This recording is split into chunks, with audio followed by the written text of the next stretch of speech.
Welcome and welcome back. This is another video I'm adding to 9 Advices playlist. Um this is my name and let's start. अगर किसी को भी आपको interest है ना कि यार मुझे मैनिफेस्टेशन ऐसे झूठ सोचना ये सब करके नहीं, मुझे ऑटो मोड पे लगाना है। अगर कभी भी आपके अंदर ये क्वेश्चन राइज होता है ना, तो उसका साफ आंसर ये है, जो नेचर के साथ इन सिंक होते हैं ना, ऑटो मोड पे लगा होता है मैनिफेस्टेशन। अब मैं आपको दो इसके एग्जांपल देती हूँ। आप कोई पौधा ले आइए, प्लांट्स, जिसको भी प्लांट ग्रो करना आता है ना, जिसको मतलब प्लांट ग्रो करना, जब मैं कह रही हूँ ये इतना ईज़ी नहीं होता। आप 3 तरह के ले आइए, जो एक टफ वन लेकर आइए जिसको पालना इतना आसान नहीं है, एक सीज़नल ले आइए और एक ईज़ी, ठीक है? तीनों को आप पाल के देखिए, आपके अंदर क्या चेंजेस आए, क्या नहीं आए, ये सब आपको पता चल जाएगा। पौधे को ना मतलब जो भी बाहर हो रहा होता है ना, उसका इम्पैक्ट हमारे अंदर, जो भी हम बाहर क्रियाएँ कर रहे होते हैं ना, उसका हमारे अंदर बहुत बड़ा एक असर पड़ता है। या तो किसी चीज़ से फाइट करने के लिए या किसी चीज़ को फिक्स करने के लिए। उसकी मेमोरी या फिर कुछ भी है ना, वो स्टोर होती है हमारे अंदर। तो जब भी आपको ऐसा लगे ना कि यार मेरे अंदर से सब कुछ खत्म हो गया है, अब कुछ भी नहीं बचा है, ऐसा कुछ भी कोई मोटिवेशन नहीं है, नेचर के साथ अगर आप इन सिंक हो जाओगे, नई चीज़ें आपके अंदर पैदा होंगी, नई चीज़ें, नए कैपेबिलिटीज़ आपको महसूस होंगी। क्योंकि एक जब आप पौधे को पालते हो ना, बहुत सारी चीज़ों का आपको ध्यान रखना पड़ता है, इसको कितना पानी डालना है, मौसम कैसा है, इसको मतलब अगर बारिश आने वाली है तो कितना मुझे पानी, पौधा पालना है सिर्फ़ एक ऐसा नहीं है कि हाँ, आपको वेजिटेशन या फिर इस सब के बारे में पता चल गया, नॉलेज मिल गई, नहीं है। आपको इतना कुछ पता चलेगा उस प्रोसेस के दौरान, होता है ना, कई लोग इसीलिए ही बोलते हैं कि प्रोसेस ज़्यादा ब्यूटीफुल है डेस्टिनेशन से। क्योंकि डेस्टिनेशन पहुँचना इवेंचुअली मतलब मन में ऐसा हो जाता है कि हाँ, वहाँ तक पहुँच ही जाएँगे, क्योंकि उतना काम किया। मतलब अगर आप ट्रैकिंग कर रहे हो, है ना? आप चढ़ते जा रहे हो, चढ़ते जा रहे हो, तो स्टीप, जितना भी स्टीप है, चाहे जितना भी खुरदुरा है, कुछ भी है, लेकिन आप चढ़ते जा रहे हो, तो आपको पता ही है कि इवेंचुअली मैं पहुँच ही जाऊँगा या जाऊँगी। उस तरह का ऑटो मोड पे अगर आपको लगाना है ना अपने विल पावर को, अपने ब्रेन को, तो आप ना, सच कह रही हूँ मैं, आप नेचर के साथ इन सिंक हो, उसके लिए सबसे बढ़िया है ये प्लांट्स को पालना। और आप देख लेना, जो भी ग्रीडी वे में अप्रोच रखेगा ना इसकी, कि हाँ मुझे मैनिफेस्टेशन सीखना है इसलिए मैं प्लांट उगा लेती हूँ या उगा लेता हूँ, उससे नहीं होगा। क्योंकि प्लांट्स पालना आसान भी नहीं है लेकिन मुश्किल भी नहीं है, क्योंकि जब आपका इंटरेस्ट होता है ना किसी प्लांट को लेके, आप सोचो कि आपको ये है कि क्या मुझे ना खुद का एलोवेरा लगाना है घर पे, ताकि मैं अगर बालों में लगा रही हूँ, फेस पे लगाऊँ, तो खुद ही मैं, जैसे-जैसे वीडियोज़ में दिखाते हैं, मैं खुद ही, मुझे खरीदना ना पड़े, ठीक है? तो आपका इंटरेस्ट खुद ही डेवलप हो गया। फिर उस पौधे को पालने का मतलब फिर आप एक्सक्यूज़ या फिर कोई आपके अंदर ना फ्रस्ट्रेशन नहीं पैदा होगी। और उस चीज़ के बाद जब उस पौधे को आपने पाल लिया, उसका जब आप कहते हैं ना कि अपना हार्वेस्ट टाइम आएगा, तब आपको पता चलेगा ज़रूरी कदम उठाने क्या होते हैं। सही डिसीज़न लेना क्या होता है, बहुत कुछ सीखोगे इस प्रोसेस में। होता है ना कि आप वेदर भी चेक करते हो, उसके रूट में कोई प्रॉब्लम तो नहीं है, बहुत कुछ सीखोगे आप। इससे ना आपके अंदर डिसीज़न मेकिंग, अपने लिए सही चीज़ें चूज़ करना, क्योंकि देखो पहले डायरेक्शन सही चूज़ करना होता है, फिर डिसीज़न का क काम आता है। तो अगर आपको ये करना है ये, और मैंने क्यों बोला कि जब भी हम कुछ बाहर कुछ क्रियाएँ कर रहे होते हैं ना, तो उसका इम्पैक्ट अंदर, समझ लीजिए आप बाहर कुछ भी कर रहे हो, उसकी एक मेमोरी अंदर बन रही है, या फिर कुछ चीज़ हमने एक सीड की तरह अंदर प्लांट कर दिया, फिर वो ग्रो करता है। कुछ भी जो चीज़ें ना हम कर रहे हैं, वो ऐसा नहीं है कि उसका कोई अंदर असर नहीं होगा या इस चीज़ का अंदर कोई लेना-देना, हर चीज़ का अंदर कुछ ना कुछ इम्पैक्ट पड़ता है। या तो वो चीज़ अंदर किसी चीज़ से फाइट करेगी या फिक्स करेगी। तो आपको बिल्कुल ही खत्म लग रहे हो, आप बिल्कुल ही अंदर से खत्म, एक होता है ना सैड इंसान अप्रोच करे हेल्प के लिए, तो उसको हेल्प करना चाहिए। लेकिन एक खाली इंसान अप्रोच करे ना, तो उसकी हेल्प ना करना ही उसकी सबसे बड़ी हेल्प है। ये बहुत ही हार्ड वे सीखा था मैंने, क्योंकि ना जब हम सैड होते हैं तब हम भरे पड़े होते हैं। भरा पड़ा इंसान इज़ फार बेटर देन खाली इंसान, क्योंकि खाली इंसान का ना वॉइड आप भर ही नहीं सकते। और सैड का यही निशानी है, जब आप बोलोगे ना इसका क्या मतलब है सैड, जो इंसान बहुत दुखी होगा ना, वो अंदर से भरा पड़ा है, उसको उसकी चीज़ें बाहर निकालनी है, इसीलिए उसे दूसरा इंसान लगता है। जो खाली इंसान है ना, वो बस कि हाँ, ये भी ट्राई कर लेते हैं, अरे इससे भी नहीं हुआ। समझ लो उसके अंदर कोई शून्य होता है, वो हर चीज़ को इंटू कोई किसी चीज़ को भी इंटू कर दे, वो ज़ीरो कर देगा। सॉरी। चलो ये एग्ज़ाम्पल साइड में रखते हैं, ठीक है? अब आप सफाई का भी ले लो। सफाई का, डिक्लटर का क्या अंदर फ़र्क पड़ता है?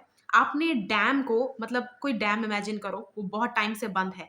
तो उसके जब फुल प्रेशर से उसको खोला जाता है, आपने देखा ना उसके अंदर कितना कुछ जमा होता है, उसको क्लीन करते रहना चाहिए। इसलिए डैम को ओपन जो भी है, जो भी रिक्वायरमेंट्स होते हैं, जो भी ऑफिशियल्स होते हैं, उनको पता रहता है ये सब चीज़ें। आप ना वो सब में नहीं जाओ, जस्ट आप एक वीडियो देख लो डैम को जब वो ओपन करते हैं क्लीन करने के पर्पज़ से, तो आप उसको ज़रूर देखना। तो हाई प्रेशर में पानी आने से पहले मिट्टी या सब कुछ होता है ना, जब भी आप अपना बचा हुआ सफाई का काम करते हो, आपके अंदर ना ही, मतलब पहले बात तो आप के बहुत सारे पॉसिबिलिटीज़ देख पाते हो अपने अंदर कि हाँ, मैं इस चीज़ को ऐसे भी साफ़ कर सकता हूँ अपने अंदर। अगर मैं ये साफ़ कर सकता हूँ, अगर मैं ये हटा सकती हूँ अपने रूम से, इस चीज़ को जाने दे सकती हूँ, तो मैं अपने अंदर बहुत सारी चीज़ों को जो अंदर मेरे माइंड में भरा हुआ है, उसको भी मैं हटा सकती हूँ। मोबाइल ज़्यादा चलाने से एक चीज़ बहुत ज़्यादा हमारे अंदर बढ़ती है कि हम ना इतने क्रिएटिव चीज़ें देख रहे हैं, सब कुछ देख रहे हैं, लेकिन हम कर कुछ नहीं रहे। तो हम उतने ही और उल्टा ये फ़ील करते हैं कि ये सब हम कर नहीं पाएँगे। एक्चुअली होता क्या है कि जो हम देख रहे हैं वो हम इम्प्लीमेंट नहीं कर रहे। इस वजह से हमें ऐसा लगता है कि अरे मैं ये सब नहीं कर पाऊँगी या फिर मेरी लाइफ़ इतनी खाली क्यों है। ठीक है? यानी कि जब भी आप कोई क्रिएटिव चीज़ देखते हो, आपके अंदर भी वो क्रिएटिव स्पार्क आ गया, तो उसको इम्प्लीमेंट करो। वो नहीं वर्क किया या फिर इतना अच्छा नहीं हुआ, वो बात की बात है, लेकिन इम्प्लीमेंट ज़रूर करो। तो ज़्यादा मोबाइल चलाने से ड्रेन अंदर से इंसान इसलिए होता है क्योंकि वो इतनी इंटेंसिटी, इतनी ब्यूटीफुल, इतनी क्रिएटिव चीज़ें देख रहा है लेकिन कर कुछ भी नहीं रहा है। इसीलिए आप अंदर से और खाली-खाली ज़ीरो फ़ील करते हो कि यार मेरे में ये टैलेंट नहीं है, मेरे में ये टैलेंट नहीं है। ठीक है? तो अगर किसी को भी ऐसा हो ना कि मैं मैनिफेस्टेशन मेरे लाइफ़ में अच्छी ही चीज़ें आएँ और खुद आएँ, मुझे ये सब होता है ना रिचुअल्स ना करने पड़े, तो आप नेचर के साथ जब इन सिंक हो जाओगे ना, ये चीज़ ऑटो हो जाती है अंदर। ये ये जब मैंने नोटिस किया था ना, मुझे बहुत अच्छा लगा था। मतलब होता है ना कभी-कभी किसी चीज़ को जब आप फिगर आउट कर लेते हो, एक अंदर से एक मोटिवेशन आती है ना कि हाँ यार, इसको तो मैं ज़रूर शेयर करूँगी। मैंने एक जो चीज़ नोट की है, एक बॉडी बिल्डर और एक ब्रेनी इंसान, दोनों में क्रेविंग बहुत ज़्यादा होती है। बॉडी बिल्डर माइंड को सिर्फ़ चार्ज करने के लिए खाएगा और थ्रू बॉडी, मतलब उसको ऐसा होता है कि मेरे गट हेल्थ पहले है, फिर माइंड है ना? लेकिन जो ब्रेनी इंसान है ना, वो वो खाएगा टू काम द माइंड। मतलब बॉडी का इतना नहीं है, जैसे कि होता है ना, वो कोई इंटरेस्टिंग चीज़ कर रहा है ना, कोई भी ऐसी चीज़ है, आप देख लेना इनकी चॉइसेस कैसी होगी। फास्ट फूड, मतलब इसका कहने का क्या मतलब है, एक की जो बॉडी अ, क्रेव कर रही है और एक का ना ब्रेन डिमांड कर रहा है। तो ना जब भी किसी बॉडी बिल्डर को आप देखोगे ना या फिर जो भी अपनी बॉडी बनाना चाहते हैं, आप देख लेना वो ऐसी चीज़ को ज़्यादा प्रेफ़रेंस देंगे जिससे कि उनकी उनका माइंड इतना इंचार्ज ना रहे, उनकी बॉडी हो। क्योंकि उनको पता है कि उनकी बॉडी फिर उनको उनके मनचाहे डेस्टिनेशन तक लेके जा सकती है और ब्रेनी भी सेम ही करता है।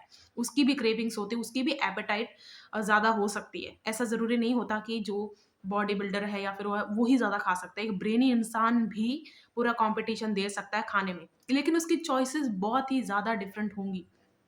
हर केस में नहीं, ऐसा भी है। एक्सेप्शन देखो, एक्सेप्शन हर जगह मान के चला करो। एक्सेप्शन हर ज और एक्सेप्शन को मानना ही आपकी ह्यूमिलिटी को भी दिखाता है। जैसे आप कोई स्टेटमेंट बोल रहे हो, वो अभी सही हो सकती है या फिर अभी के सर्कमस्टेंसेस में या फिर कुछ भी है।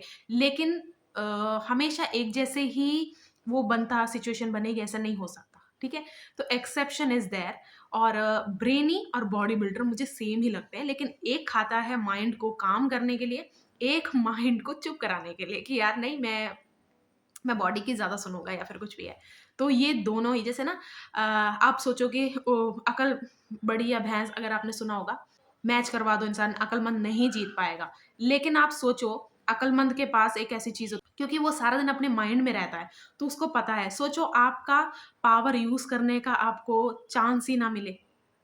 इसीलिए अकल को बड़ा दर्जा दिया गया है, मतलब बल से ज़्यादा बुद्धि को दिया गया है। लेकिन अगर बुद्धि बल आपका सही जगह पे नहीं लग रहा, फिर आपके कर्मफल की वजह से आप हार सकते हो, ये अलग बात है। इसके लिए ना आप वैसे इमेजिन करो अपने माइंड में, एक लड़का है और एक लड़की है, दोनों मंडप बैठे हैं, उनकी ऑलमोस्ट मतलब शादी होने वाली है, ठीक है?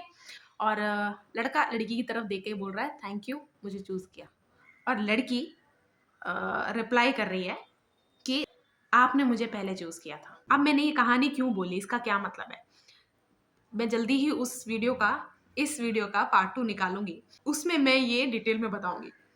सबसे पहले आप ऊर्जा को चुनते हो, ठीक है? आप वैसे ही इमेजिन करो, होता है ना कि फ्रीक्वेंसी वगैरह ये सब अगर आप समझते हो कि ना यूनिवर्स में या फिर प्रकृति में एक ऊर्जा चल रही है। आपने उस ऊर्जा को चुना कि मुझे ये गोल है मेरा, ये एक आइडिया है, मुझे ये चाहिए। अब वो ऊर्जा ना आपको शेप करेगी। तो आपके पास 2 तरीके होंगे। एक आप मैस्कुलिन वे में करो, डिसिप्लिन विलिंगली सारे प्रैक्टिस्ड या प्लान्ड करके, एक कुदरत पे छोड़ के। ये दोनों ही ज़रूरी हैं दुनिया में, कि एक मैस्कुलिन प्लान भी होना चाहिए, एक फेमिनिन प्लान भी होना चाहिए। वो दोनों मिलके कुछ ना कुछ बड़ी चीज़ बनाते हैं। मैंने बहुत बार देखा है जो भी मैस्कुलिन वे में फॉलो करते हैं विलिंगली सब कुछ, नो डाउट उनका नाम होता है और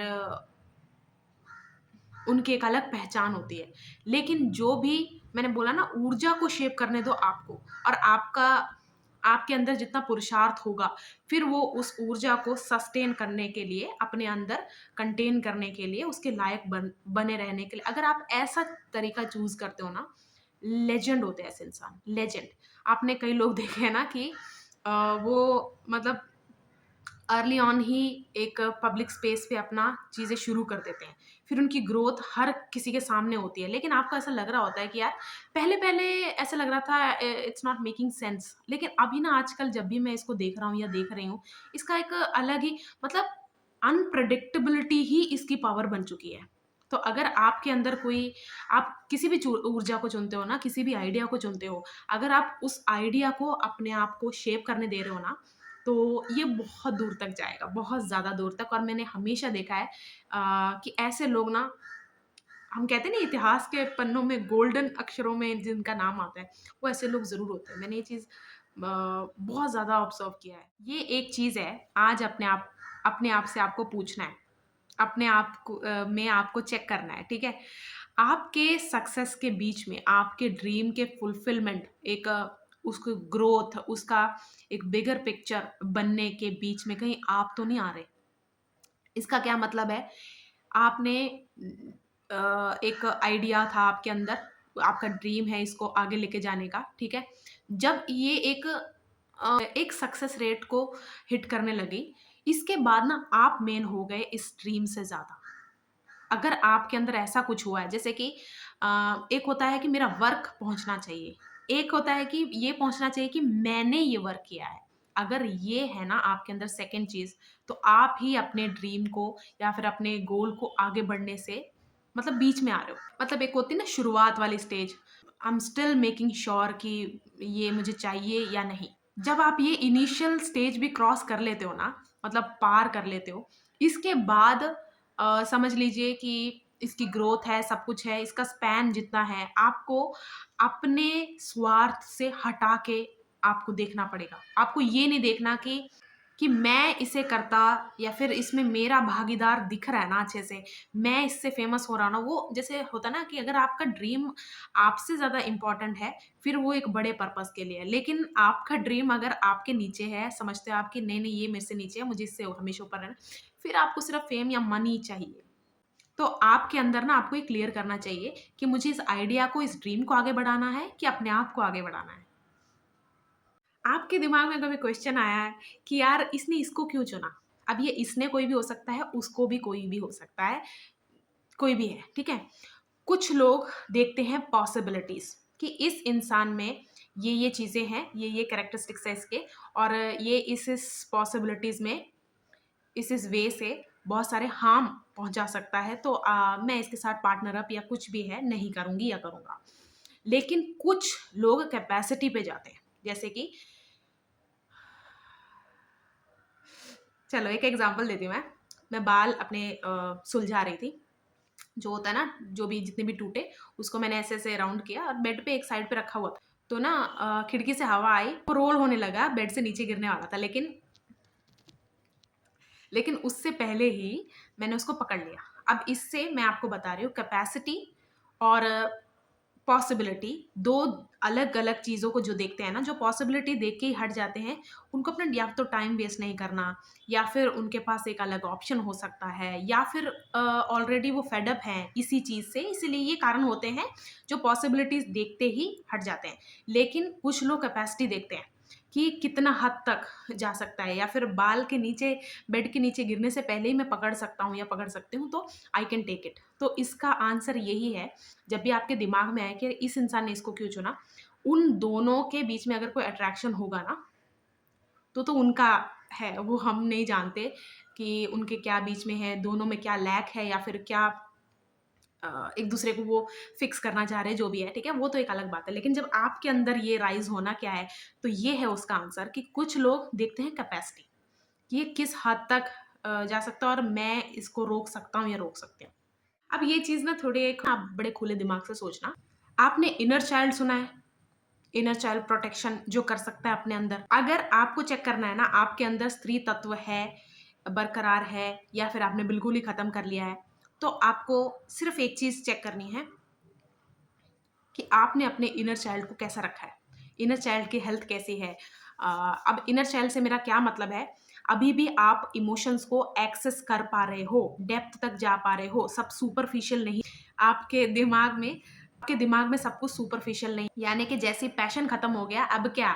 अब मुझे इसमें नहीं रहना। जैसे ही पैशन खत्म हो गया ना, अब मुझे यहाँ से निकलना है।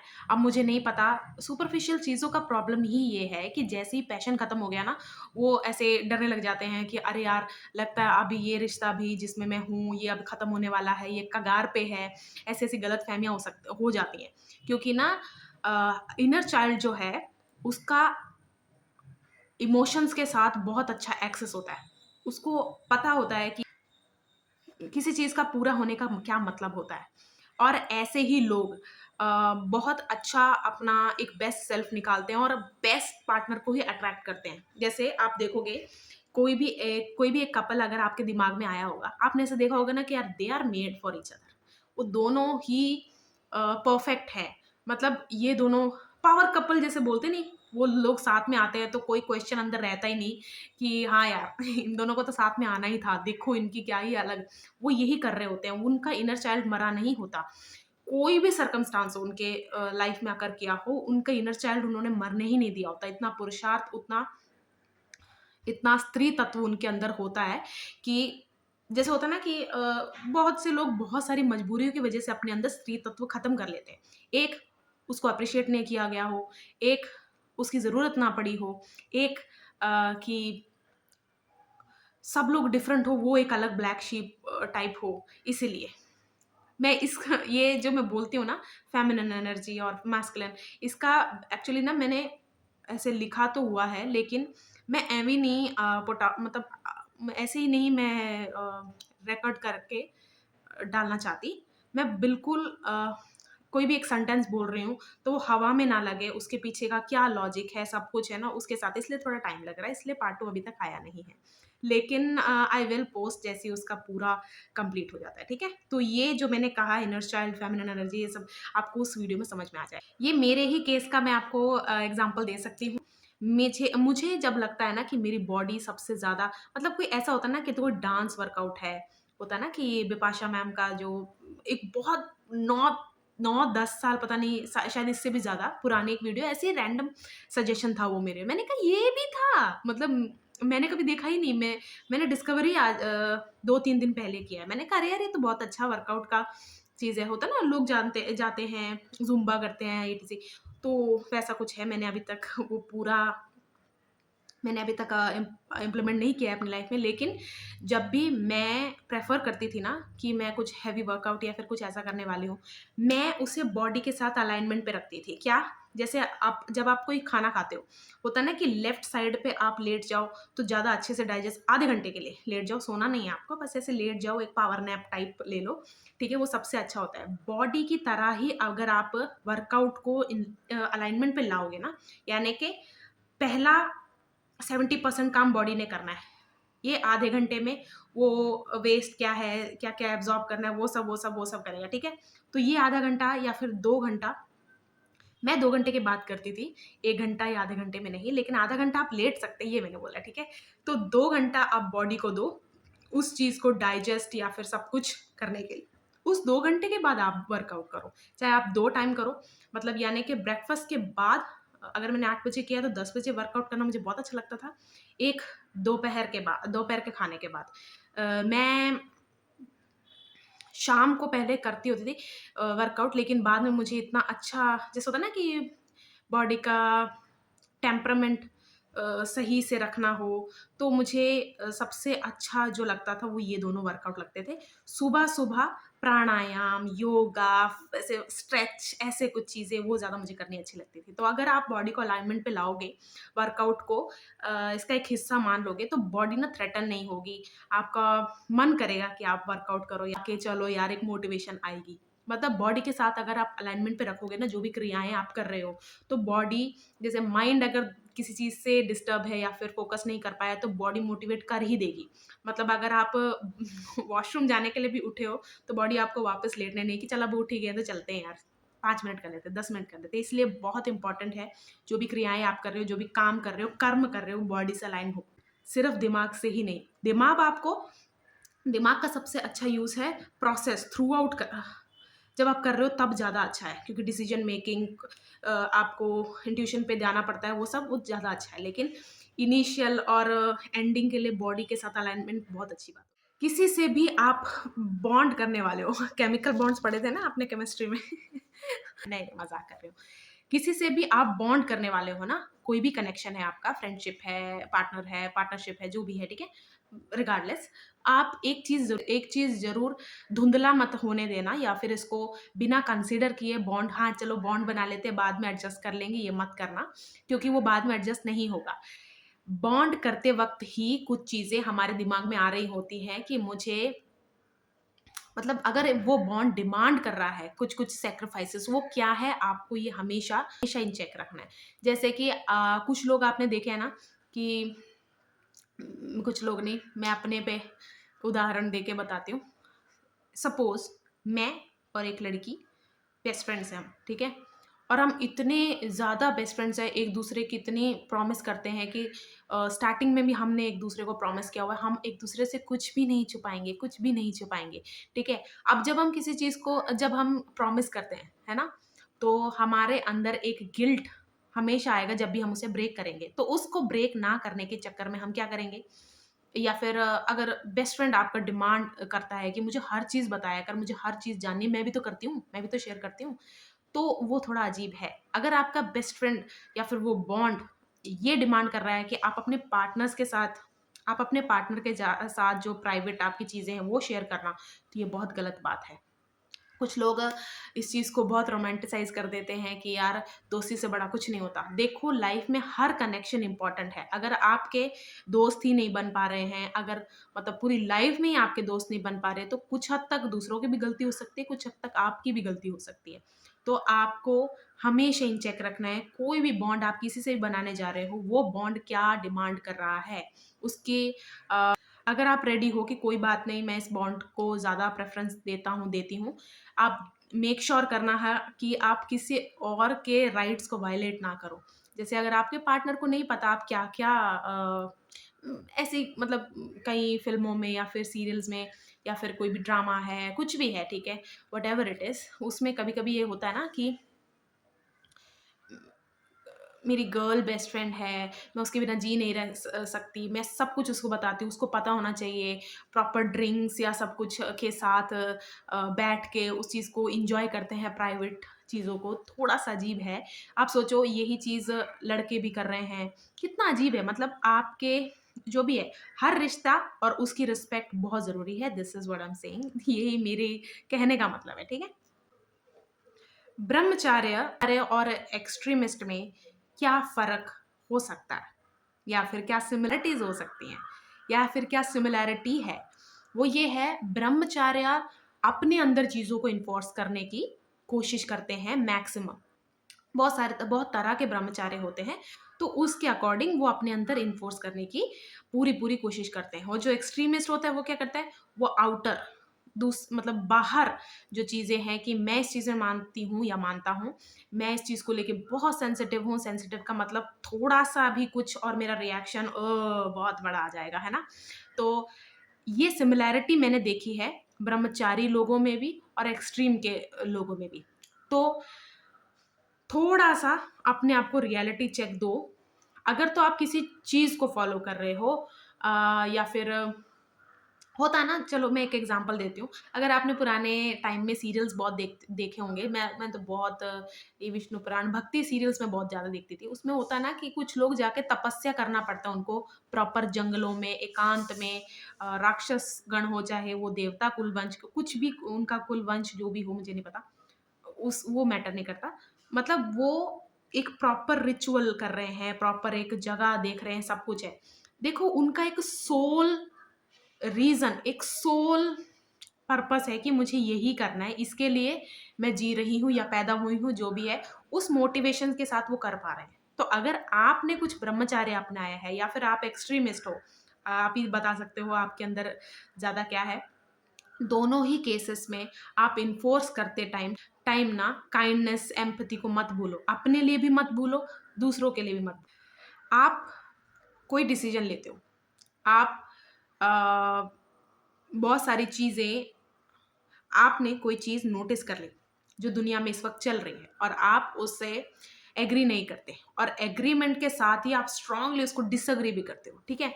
तो आपने अगर कोई डिसाइड किया है, कुछ भी डिसाइड किया अपने अंदर कि अब मैं इस चीज़ को इस चीज़ पे अब मैं अपनी एनर्जी नहीं डालूँगी या डालूँगा, या फिर अब मुझे अपने अंदर ये चीज़ चेंज करनी है। क्योंकि अगर आप बाहर चेंज करने जाओगे तो बहुत सारा डिस्ट्रैक्शन वो सब होता है। सब तो अपने अंदर चेंज करना इज़ बेटर।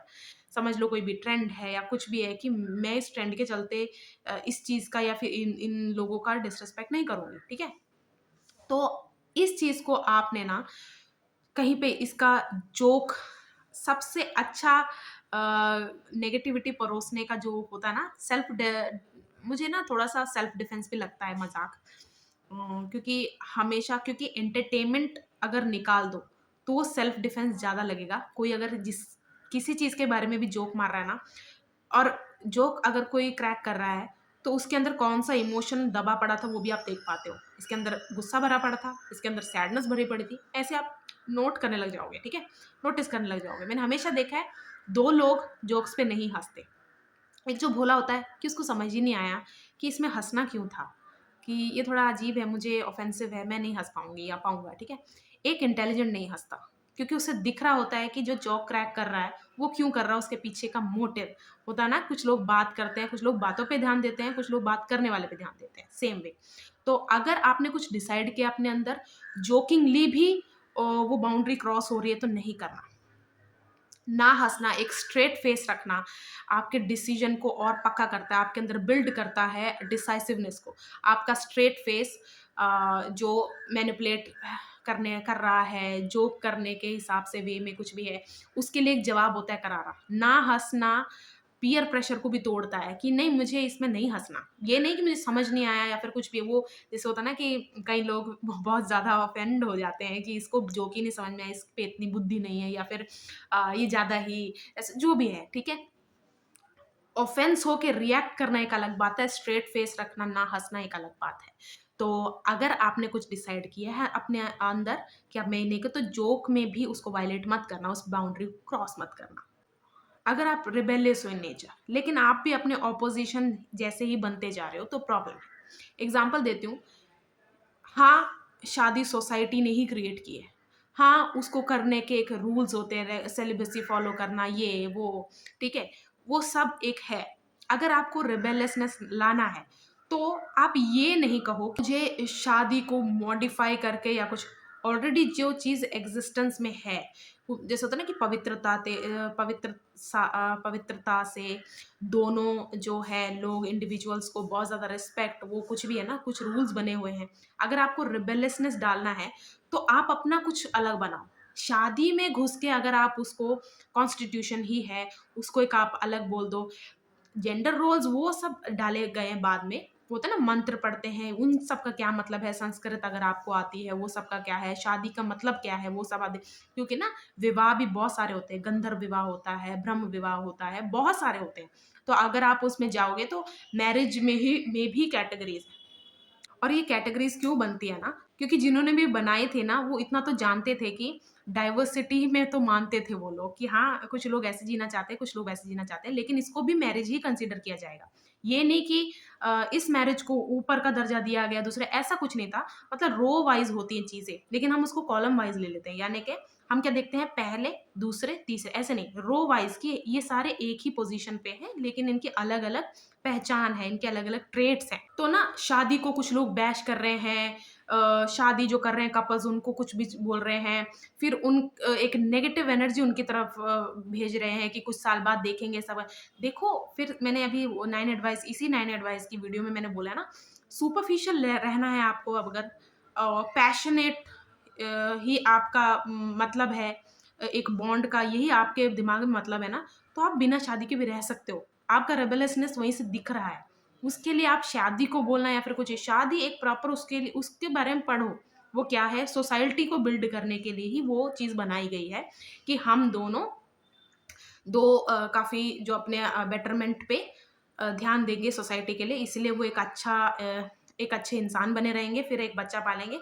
उसको बहुत सारे लोगों ने खराब कर दिया है आके, वो तो हर जगह होंगे ना, आप कोई भी फ़ील्ड आप देखो कोई चैरिटी वाला खोल लो, ठीक है? आपने कोई चैरिटी का कुछ ऑर्गनाइज़ेशन खोली है, क्या उस ऑर्गनाइज़ेशन में कभी कोई चोरी नहीं होगी?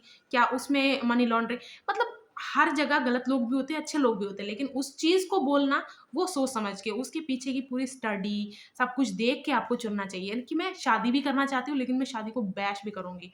इसीलिए शादी मेरे लिए बदलो क्योंकि मैं एक रिबेलियस हूँ, मैं ये मेरी माँग है, ये आप मत करो। क्योंकि ना या तो इंसान सच बोलता है या फिर अपनी सच्चाई दिखाता है। इन दोनों के बीच नो इन बिटवीन, इन दोनों में ही होता है। मतलब कि जब इंसान अपने डिमांड्स रख रहा है, अपने आप को बता रहा है कि मैं ये हूँ, मैं तो वो हूँ तो जब आपने आइडेंटिफ़ाई ही कर लिया अपने आप को कि मैं ये हूँ, तो लोग तो उस चीज़ के बारे में पढ़ेंगे ना, चाहे आपको उस चीज़ के बारे में कुछ नहीं पता, लेकिन आपको वो ऊपर-ऊपर से अच्छा लग रहा था, आपने बोल दिया कि मैं तो ये हूँ। तो आपका वो पिकअप कर लिया जाएगा, आपको वो समझा जाएगा। तो अगर आप रिबेलियस हो, तो ऐसी चीज़ों के लिए लड़ो, जो चीज़ों को बेहतर बना सके, ना कि आपके लिए कुछ नया बनाया जा सके। आपके लिए आप बनाओ। आपको लगता है कि मैरिज इज़ है, तो आप करो वो।